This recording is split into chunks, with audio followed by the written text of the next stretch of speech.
It's 2025 and a lot of layoffs keep happening, and even entire game studios are being shut down. And it's still continuing from the year 2024, and seems like we are not done yet. So for many, it makes the situation unbearable. I see a lot of posts and discussions where people quit the game industry and start looking for something more steady and safe environment to work in. And I can't blame them. This, for many, means a whole other industry. I've been in the game industry for nearly 2 decades now. I've seen bubbles grow, I've seen bubbles burst, I've seen trends come and go. I've been shipping games to serve those trends, but also working on games through my own passion and my own interests. So, to put it in other words, I have some experience from the given field. But with this experience, I've got some thoughts which I want to share on how I see the situation and how could someone either stay on the game industry or jump into the moving train as a beginner. I gathered these thoughts into 3 main points from which you hopefully find some value. So I will start by defining how I found myself hopping into the game industry back in the days. I loved to play games. I loved that a lot. I did that way too much, but I loved it. I love to design games, and ultimately I even found a game to make those games as well with the Games Factory game engine back in the 90s, when I was a kid, obviously. It was such a pleasant journey to make a game. There were even plenty of kids around the neighborhood who was waiting for me to complete the next chapter of the game or the next game I was developing or such. And I actually even got from door to door to sell those games on floppy disks and such. But after many years, I actually found myself working with my passion. I was working in a game company as an artist. From there, I continued work as a project manager and producer and multiple other positions in the next decade or such. And during that decade, I had to master my skills in some specific areas to be able to deliver the ever-rising quality that the games required to have. And also the kind of match the skills of the fierce competition that the game industry job market had.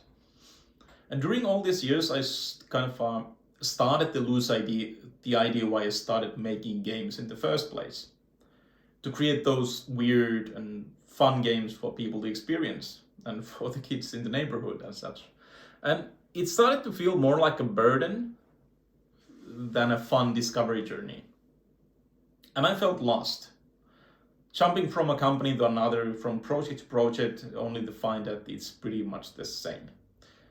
I didn't have the possibility to create something that I actually want, something that I enjoy developing myself. I kept on dreaming for the day that I actually can make my own games, which after some years happened. Now, many of your listeners may think that this is one of those stories that I created a game and made insane profits and it was a dream come true. No, it's quite the opposite.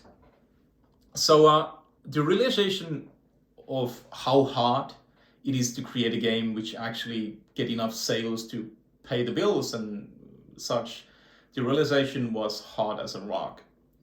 Even getting screwed by a publisher to take a big chunk of the sales from a game that we poured our heart and souls to make it complete was also rather a demotivating moment. And after multiple shipped games with my previous company, we were not able to deliver a game which would carry the sales for a team of 5. So we had to put the end for that journey. It was so heartbreaking and I felt lost again. The dream that I had was shredded into pieces. And after working again in multiple game companies to recover mostly financially, I observed the game industry during that time from the indie perspective. I saw hits come and go again I saw big companies creating flop games, but also even solo game developers to make insane profits.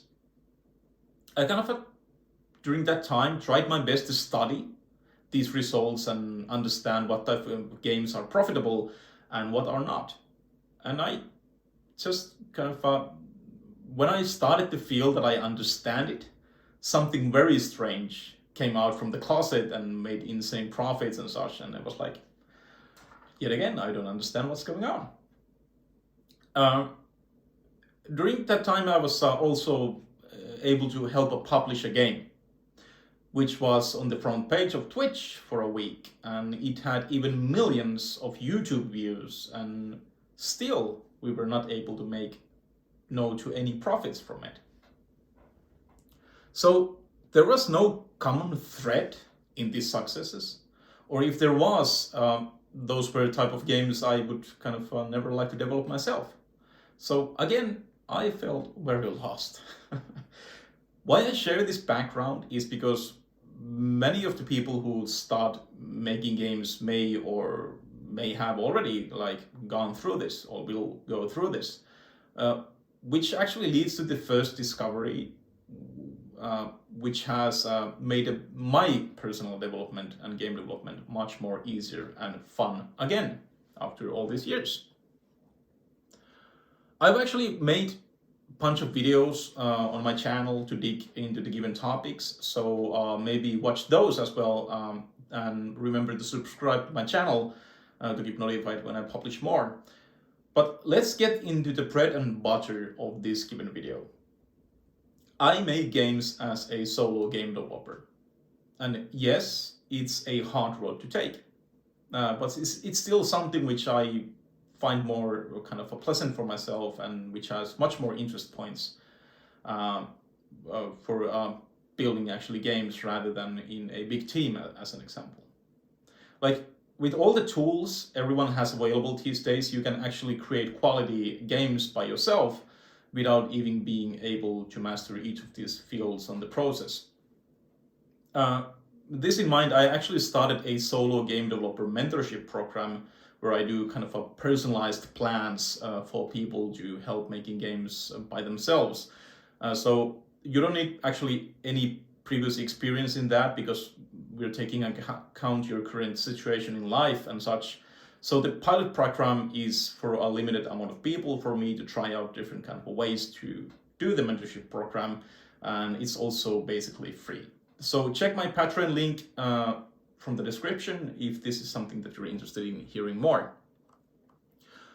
One kind of a bonus to add is that for the kind of being solo game developer is that the sales of a single game don't have to be that enormous, since I'm only responsible for my own salary, which allows me to create more kind of experimental games without the risk of having kind of a layoff the entire team when the game flops and such. So it's much easier to recover financially from a flop game by myself than with a team.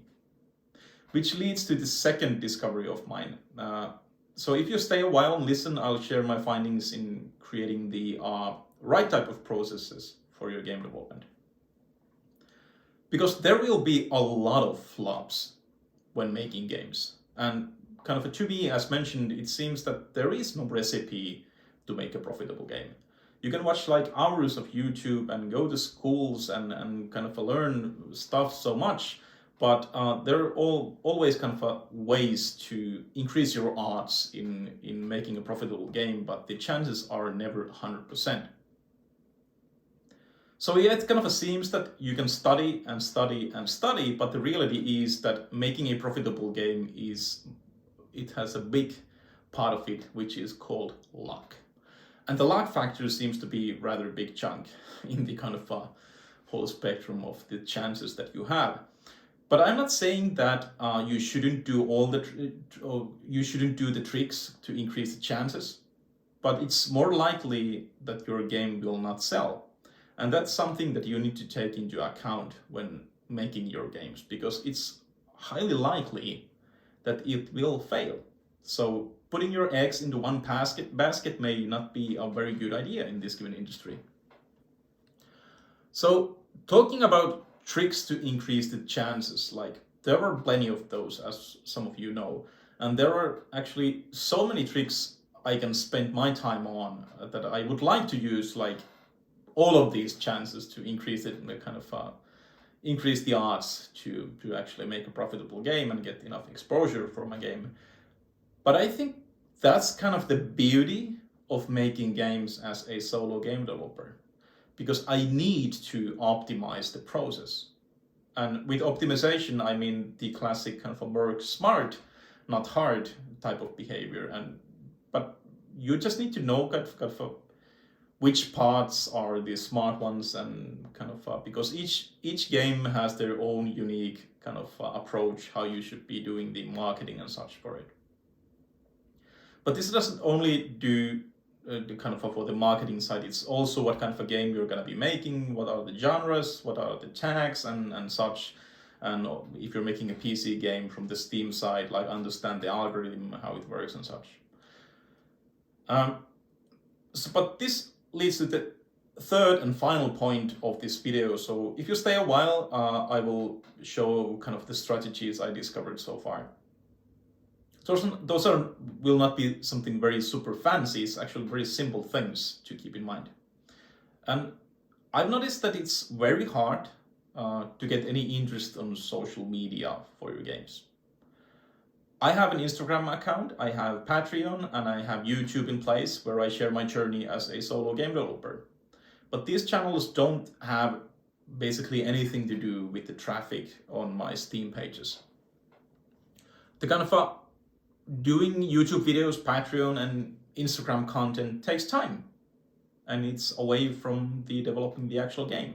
But I personally do it mainly because I want to document my journey, and while doing so, I also want to share my findings, like I'm doing right here, to other developers out there. So I don't personally expect these channels to be the source of traffic to my games, since I'm discussing to game developers here. And most of the game developers, like you, may not be the target audience for my games. So there are plenty of platforms, social media accounts like influencers and such, that are dedicated to more or less to some specific audiences. And those are already existing fan bases. So some YouTubers may, as an example, create content for mostly young people to watch. Some are more mature, and some dedicate to one or two specific games and such. So these are the audiences that you should be targeting, and these are likely like already formed audiences and built from years, even like tens of years and such, and to find their audience and such.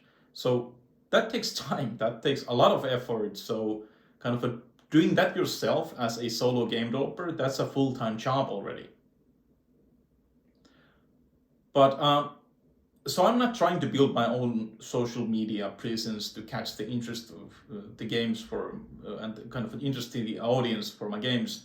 I'm doing this mostly for my own fun.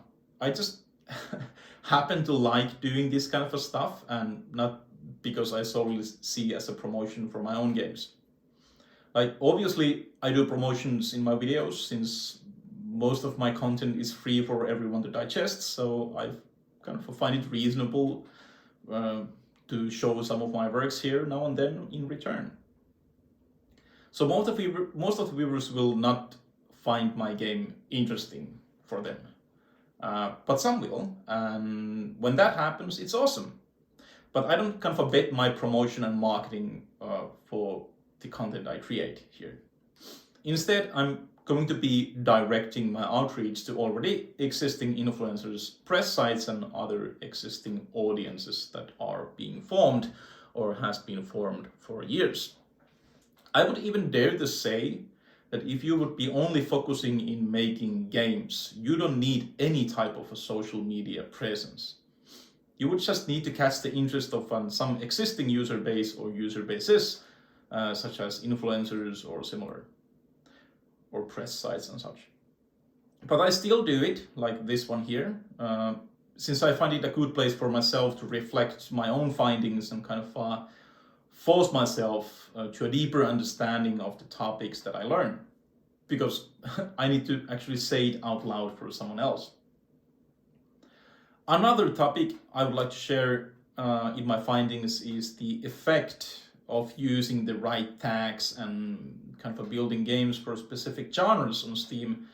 But since this video is starting to be rather long, and I would also like to join my Patreon page as a free member, I'm going to actually create the rest of this video as a podcast to address this. So how the genres affect your Steam game sales and what kind of genres you should be focusing on.